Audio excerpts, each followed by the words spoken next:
I'm planting a different variety of edible seed every day for 100 days. Today's day 40, and I'm planting sage. Here are the seed.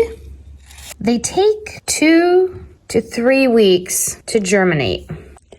The directions say to plant about an 1/8 inch deep. So I'm just going to press them down and barely cover them.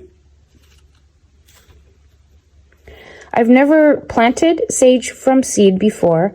We have one sage in our yard, and I don't even see the seed in this one. I'll just assume it's there.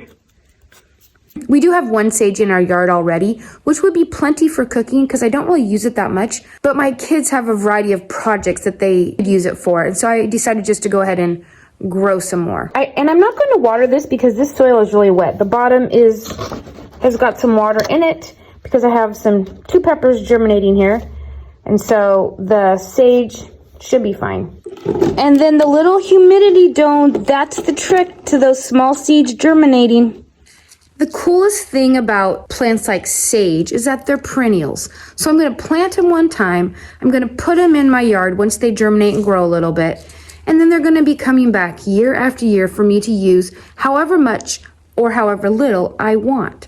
So I highly suggest planting as many perennials as you can possibly plant because they are so much less time and effort to take care of than the annual vegetables. And of course, if you can guess what my next seed is going to be tomorrow, leave it in the comments down below.